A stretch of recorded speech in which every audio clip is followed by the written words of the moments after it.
Chapitre 27 à 31. Dernier discours de Job. Déjà Bildad n'avait prononcé que quelques paroles, comme par acquis de conscience, chapitre 25. Après la réplique de Job, chapitre 26, Tsophar, le troisième ami, renonce à la parole, avouant ainsi son impuissance. Les amis sont donc battus. Job constate sa victoire dans le discours chapitre entre 27 et 28, puis il passe une dernière fois en revue son passé si heureux, chapitre 29, fait un tableau émouvant du triste état où il se trouve, chapitre 30, et affirme enfin, une fois de plus, avec solennité son innocence, chapitre 31. Dans ces 5 chapitres le ton change, l'âpreté de la lutte disparaît. Job, resté, seul sur le terrain, expose, raconte et rappelle plutôt qu'il ne discute. Chapitre entre 27 et 28. Comme premier résultat des entretiens qui viennent de prendre fin, Job se déclare aussi certain que jamais de son innocence, Job 27.1 seulement il cherche à rectifier les idées qu'on se fait du bonheur, en toute vie il faut considérer la fin, Job 27.11-13. C'est là un point délicat, un secret qu'il n'est pas donné à chacun de connaître, Psaume 73.17. La vraie sagesse est rare, chapitre 28. Verset 1. Verset 1 a dit Job affirme solennellement et maintient son innocence. Discours sentencieux. Non plus réponse, mais sentence, discours instructif, exposé de principe. Verset 2. Job déclare d'abord avec serment qu'il dit la vérité et comme témoin il invoque ce Dieu qui pour le moment lui fait tort et l'afflige. Verset 6. Il n'a rien à se reprocher, rien du moins de ce dont on l'accuse. On se rappelle la restriction Job 13.26. Verset 7. Ce sont plutôt ses adversaires, ses amis, qui seront reconnus comme étant dans leur tort. Job 42.7 montrera que telle est, en effet, la pensée de Dieu. Verset 8. Quand Dieu tranche. Voilà le moment auquel il faut penser. Verset 10. En tout temps. Non. Pas au dernier moment. Verset 11. Verset 11 à 23 ses amis font fausse route.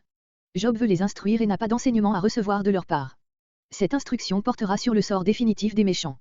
On s'est étonné de trouver les versets qui suivent dans la bouche de Job, il semble donner raison, sans s'en douter, à ses interlocuteurs qui ont constamment affirmé cette thèse, le sort des méchants, c'est la ruine. On a même supposé ici une transposition du texte et l'on a enlevé ce morceau de sa place pour le mettre dans la bouche d'un des amis, peut-être de Tsophar.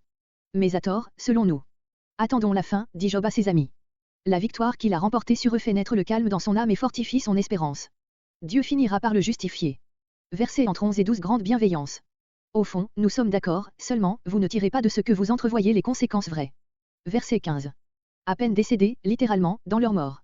Ils meurent d'une peste qui oblige à emporter les cadavres immédiatement. Ses veuves, la sienne et celle de ses enfants.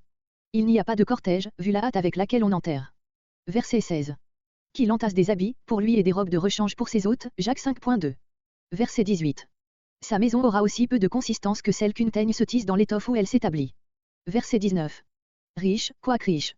Il ouvre les yeux, s'il se réveille pendant sa maladie, c'est pour expirer aussitôt. Verset 20.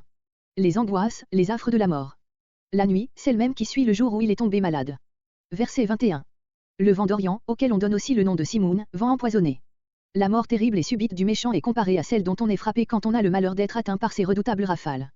L'effet du Simoun, dit Nibur, Voyage en Arabie, 2, page 340, est d'étouffer toute créature vivante qui se trouve dans la sphère de son action et de corrompre en peu de temps les cadavres des morts. L'unique moyen de se préserver de ces funestes effets, c'est de se jeter le visage en terre et de laisser passer ce tourbillon d'exhalaisons mortelles, qui se tient toujours à une certaine hauteur dans l'atmosphère. Verset 23. La mort du méchant est un heureux événement pour tous ses voisins. On bat des mains, Nehum 3.19, Lamentation 2.15. De sa demeure, dont on s'est déjà emparé. On siffle, en signe de moquerie et de joie, Sophonie 2.15, Jérémie 49.17.